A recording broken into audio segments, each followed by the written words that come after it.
नमस्कार। आज की चर्चा शुरू करने से पहले मैं कुछ कहना चाहता हूँ। अक्सर हम यहाँ आंकड़ों पर, राजनीति पर या इतिहास पर बात करते हैं, लेकिन आज का विषय दिल पर बहुत भारी है।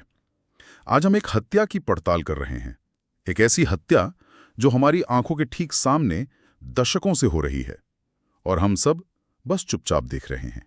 और ये चुप्पी यही तो सबसे ज्यादा डरावनी है, क्योंकि ये हत्या किसी एक इंसान की नहीं, बल्कि एक पूरी जीवन रेखा की हो रही है। हाल में जो सुप्रीम कोर्ट की फटकार आई है या अवैध खनन पर जो रिपोर्ट्स हैं, उन्होंने इस पर फिर से ध्यान तो खींचा है, लेकिन ये तो बस सतह की खबरें हैं। असल कहानी तो इन खबरों के पीछे दबे उस दर्द की है, जो शायद अब एक चीख में बदल चुका है। बिल्कुल, और आज हम उसी चीख को सुनने और समझने की कोशिश करेंगे।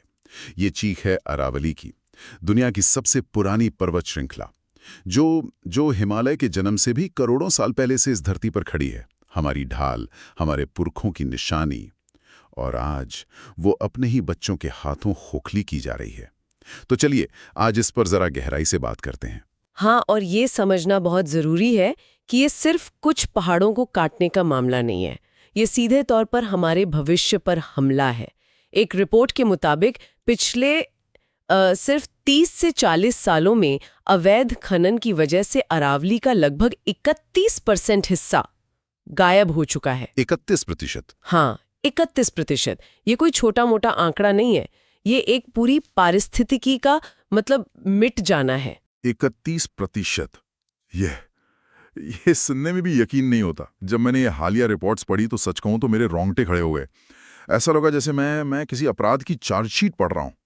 जिन पहाड़ों को देखकर हम बड़े हुए, जिनके बारे में किस्से कहानियां सुनी, आज उनके सीने को चीरकर कंक्रीट के जंगल उगाए जा रहे हैं। और जब मैंने वहां के लोगों की बातें पढ़ी तो वो सिर्फ गुस्सा नहीं था, वो एक गहरी मायूसी थी, एक बेबसी। और ये मायूसी स्वाभाविक भी है, क्योंकि लोगों का जो रिश्ता है इन पहाड़ों से, वो सिर्फ जमीन और पत्थर का नहीं रहा है। ये पीढ़ियों का एक भावनात्मक और आध्यात्मिक जुड़ाव है। कई समुदायों के लिए तो अरावली एक देवता की तरह है। तो जब वो धरोहर टूटती है तो लोगों का भरोसा टूटता है। और ये सिर्फ भावना की बात नहीं है, उनकी जिंदगी सीधे तौर पर प्रभावित हो रही है। हाँ, एक बुजुर्ग की बात तो मेरे दिल में घर कर गई। उनकी कांपती हुई आवाज में एक पूरी पीढ़ी का दर्द था। उन्होंने कहा, बेटा ये पहाड़ नहीं थे हमारे लिए, ये हमारे देवता थे। इसने हमें थार के रेगिस्तान से बचाया, हमें पानी दिया।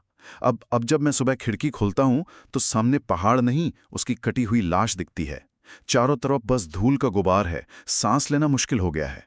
इस एक बयान में पूरी त्रासदी का वैज्ञानिक और सामाजिक सार छिपा हुआ है। पहला, आस्था का पतन, देवता से कटी हुई लाश तक का सफर। ये दिखाता है कि कैसे हमने प्रकृति को एक पूजनीय शक्ति से एक वस्तु, एक कमोडिटी बना दिया। दूसरा, जीवन रेखा का टूटना, थार से बचाया और पानी दिया। ये अरावली के दो सबसे बड़े कामों की तरफ इशारा करता है। ये एक क्लाइमेटिक बैरियर है जो रेगिस्तान को आगे बढ़ने से रोकता है, और ये एक विशाल वाटर रिचार्ज जोन भी है। सही है। और तीसरा, सेहत पर सीधा असर, धूल ही धूल, सांस लेना मुश्किल। एक रिपोर्ट बताती है कि अरावली क्षेत्र के आसपास के गांवों में पिछले 1 दशक में सांस की बीमारियों में 60% की वृद्धि हुई है। ये है उस तथाकथित विकास की असली कीमत। और ये दर्द सिर्फ पुरानी पीढ़ी तक ही सीमित नहीं है। आज के युवा भी इस हकीकत को देख रहे हैं। एक युवा की बात में गुस्सा और छटपटाहट साफ थी। उसने कहा, न्यूज में आता है कि खनन पर रोक लग गई है, लेकिन रात के अंधेरे में सब कुछ वैसा ही चलता है। अरावली का कत्ल जारी है। हमें विकास चाहिए, पर अपनी सांसें बेचकर नहीं। अगर अरावली खत्म हो गई तो राजस्थान और दिल्ली को रेगिस्तान बनने से कोई नहीं रोक पाएगा। क्या हम अपनी अगली पीढ़ी को विरासत में सिर्फ रेत देकर जाएंगे? और यहाँ एक बहुत जरूरी सवाल उठाया गया है, विकास बनाम पर्यावरण का। अक्सर ये तर्क दिया जाता है कि देखिए, खनन से रोजगार मिलता है, सरकार को राजस्व मिलता है। ये सच है, लेकिन ये आधा सच है। आधा सच कैसे? अर्थशास्त्र में एक कॉन्सेप्ट होता है एक्सटर्नैलिटीज का, मतलब वो कीमत जो सीधे तौर पर नहीं दिखती। यहाँ पर वो कीमत है हवा का जहरीला होना, पानी का स्तर गिरना, बीमारियों का बढ़ना और रेगिस्तान का खतरा। ये वो कीमत है जो पूरा समाज चुकाता है, जबकि फायदा कुछ ही लोगों को होता है। ये मॉडल टिकाऊ नहीं है। तो इसका मतलब ये है कि हम थोड़े से राजस्व के लिए अपने भविष्य का सौदा कर रहे हैं। बिल्कुल। आप इसे ऐसे समझिए कि आप एक सोने का अंडा देने वाली मुर्गी को ही काट रहे हैं। अरावली हमें जो साफ हवा, पानी और उपजाऊ जमीन देती है, उसकी आर्थिक कीमत खरबों में है। खनन से मिलने वाला राजस्व उसके सामने कुछ भी नहीं है। वैज्ञानिकों का तो अनुमान है कि अगर अरावली की ये ढाल ना रही तो दिल्ली एनसीआर का तापमान गर्मियों में औसतन 5 से 7 डिग्री सेल्सियस तक और बढ़ सकता है। 5 से 7 डिग्री? ये तो कल्पना से भी परे है। इन लोगों की बातें सुनकर या आंकड़े देखकर ऐसा लगता है जैसे पहाड़ खुद ही दर्द में है। अगर वो बोल पाता, जिसकी कोई जुबान नहीं है, तो वो क्या कहता? ये एक दिलचस्प कल्पना है। अरावली, जो हिमालय के जन्म से भी लगभग 35 करोड़ साल पहले से खड़ा है, जिसने डायनासोर का युग देखा, जिसने इंसानी सभ्यताओं को बनते और बिगड़ते देखा, अगर वो बोल पाता तो उसकी आवाज में युगों का ज्ञान और सदियों का दर्द होता। तो चलिए एक पल के लिए कल्पना करते हैं। अगर आज अरावली बोल पाता तो शायद इतिहास के पन्नों से निकलकर कुछ यूं अपनी कहानी सुनाता। मैं वो प्रहरी था जो युगों से अविचल खड़ा था। हिमालय तो बच्चा है, मैं उससे भी उम्र में बड़ा था। इन 2 पंक्तियों में ही कितना गहरा भूविज्ञानिक सत्य है। जैसा मैंने कहा, अरावली प्री कैम्ब्रियन युग की चट्टानों से बना है, जो इसे दुनिया की सबसे पुरानी पर्वत श्रृंखलाओं में से एक बनाता है। तो जब हम कहते हैं हिमालय तो बच्चा है, ये काव्यात्मक ही नहीं, वैज्ञानिक रूप से भी सच है। हिमालय एक युवा और अभी भी बढ़ता हुआ पर्वत है, जबकि अरावली समय के थपेड़े खाकर घिस चुका है, लेकिन फिर भी एक प्रहरी की तरह खड़ा रहा। मैंने अपनी छाती पर थार की तपती रेत को रोका ताकि तुम जी सको। मैंने हर तूफान को टोका। मेरी गोद में नदियां खेलीं, हरियाली का श्रृंगार किया। बदले में ए इंसान, तूने मुझ पर ये कैसा वार किया। यहाँ अरावली के पारिस्थितिक महत्व को रेखांकित किया गया है। यह पर्वत श्रृंखला एक जलवायु अवरोधक, एक क्लाइमेटिक बैरियर के रूप में काम करती है। यह पश्चिम से आने वाले थार मरुस्थल की गर्म हवाओं और रेत को हरियाणा, दिल्ली और पश्चिमी उत्तर प्रदेश के उपजाऊ मैदानों तक पहुंचने से रोकती है। बिल्कुल। और मेरी गोद में नदियां खिलीं, ये भी सच है। बनास, लूनी, साबरमती जैसी कई महत्वपूर्ण नदियां अरावली से ही तो निकलती हैं। और जब हम वाटर रिचार्ज जोन कहते हैं, तो उसका मतलब है कि पहाड़ की चट्टानों में जो दरारें हैं, वो बारिश के पानी को स्पंज की तरह सोखकर उसे जमीन के नीचे स्टोर करती हैं। यही पानी करोड़ों लोगों के लिए भूजल का स्रोत है। और खनन इस पूरी प्रक्रिया को ठप कर देता है। बिल्कुल से गला था, मगर आज मशीनें नोच रही हैं मेरा वही पुराना बदन। अब नहीं बचा मुझ में जीवन देने वाला वो सघन वन। इतिहास और वर्तमान का ये विरोधाभास दिल चीर देने वाला है। अरावली सिर्फ एक प्राकृतिक ढाल नहीं, बल्कि एक ऐतिहासिक किला भी रहा है। हल्दी घाटी का युद्ध, महाराणा प्रताप का संघर्ष, ये सब इसी की गोद में हुआ। इन पहाड़ों ने स्वाभिमान और स्वतंत्रता को पनाह दी। और आज उसी ऐतिहासिक भूमि को, उसी पुराने बदन को विकास के नाम पर मशीनें नोच रही हैं। सघन वन का न बचना मतलब जैव विविधता, बायोडाइवर्सिटी के उस विशाल खजाने का लुटना है, जो शायद अब कभी वापस नहीं आ सकता। तेंदुए, हाइना और न जाने कितने दुर्लभ पक्षियों का ये घर था, जो अब उजड़ रहा है। और कविता का अंत एक ऐसी चेतावनी के साथ होता है जिसे सुनकर आत्मा कांप जाती है। मैं पत्थर नहीं, मैं तो तुम्हारी ही ढाल था। देख लो मुझे गौर से, मैं तुम्हारा ही कल और तुम्हारा ही काल था। तुम्हारा ही कल और तुम्हारा ही काल है।